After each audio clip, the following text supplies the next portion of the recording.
Previously on Detroit Become Human. It's the winter of 2038 in Detroit, city of design, and extremely human-like androids are just a part of everyday life. They're supposed to be perfectly obedient, but some are breaking from programming and going deviant, and we're on the cusp of a robot rebellion. So, how did we get here? Well, CyberLife, the company that invented androids, sent our first player character, the obedient android Connor, to stop deviants and figure out what's causing their programs to break.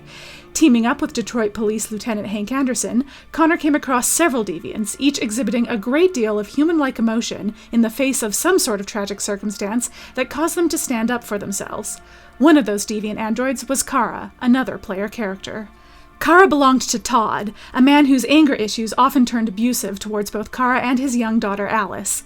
When Todd's violent outbursts threatened Alice's life, Kara killed Todd to protect her, and Kara and Alice have been on the run ever since.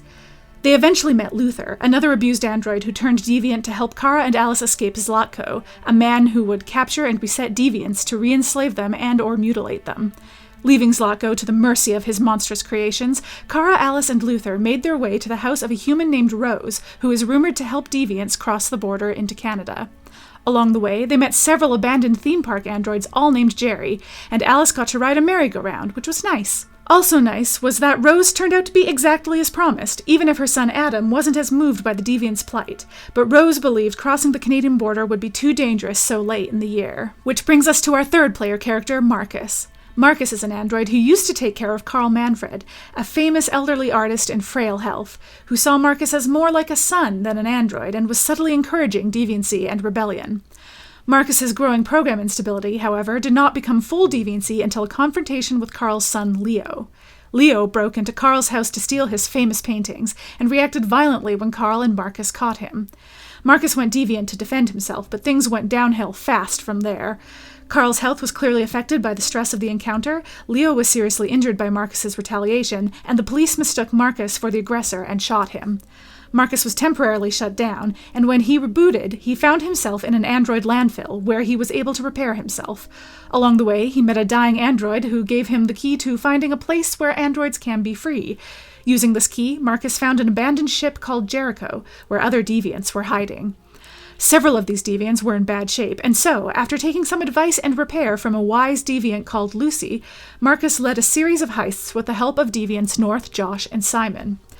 The first of these involved stealing parts from a CyberLife warehouse, where Marcus learned he could turn average androids deviant with but a touch, including a security android named John, who joined the Jericho family. The second involved breaking into Stratford Tower, where North, Josh, and Simon helped Marcus take over a broadcast room so Marcus could spread the message of android liberation. Unfortunately, Simon was injured during their escape, and they were forced to leave him behind. Finally, Marcus and North, between whom a romance is brewing, broke into a CyberLife store to liberate more androids, while Josh and other deviants did the same at other stores across Detroit, leaving tags with various slogans and symbols for android freedom as they went. Meanwhile, Simon managed to escape Stratford Tower and reunite with the Jericho crew. Marcus's actions led to growing public knowledge and support of the deviants, and along with it, pressure on Connor to stop deviancy. But each deviant encounter left Connor with more and more doubts. On several occasions, Connor chose to save lives, sometimes even deviant lives, over the success of his investigation. Moreover, Connor has learned more about his human partner Hank, like that he has a very good dog named Sumo, and lost a child named Cole, and something of a friendship has formed.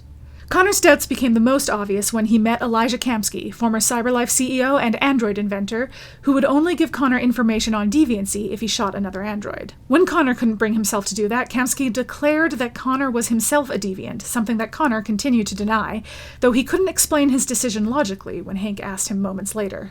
Also doubting Connor's program stability was Amanda, Connor's CyberLife AI handler, whose Zen Garden diagnostic program was revealed to be modeled after someone and some place Kamsky knew in real life. Just when Connor needed to prove his commitment to the mission more than ever, he and Hank were taken off the case. You see, Marcus led a peaceful android freedom march that was met with violent police action, and many androids were killed, including John. With humans and deviants now on the cusp of civil war, the FBI took over the deviant case from the TPD. In response, Hank, whose anti-android feelings seemed to be shifting to something more sympathetic throughout the investigation, expressed doubt that he and Connor had ever been on the right side. Connor, however, never took his orders from the police or the FBI, and he would be destroyed by CyberLife if he didn't solve the deviant case. It is this point that finally convinced Hank to help Connor by distracting FBI agent Perkins, giving Connor time to go through the evidence room. Despite the best efforts of asshole detective Gavin Reed, Connor managed to use various clues to piece together the key to the Deviant's hideout at Jericho. Meanwhile, with tensions growing, Rose was forced to admit that the situation in Detroit had become more dangerous than crossing the border in winter. Kara and Adam had their own close encounter with the police, after which Rose agreed to help Kara, Luther, and Alice get to Canada that very night. So that's it. You're all caught up. Kara and her unusual family finally have their way across the border. Marcus, the Deviant leader, is in Jericho reevaluating their options, but Connor, the Deviant hunter, now knows where Jericho and the Deviants are. It's time to see how their stories end. Let's go.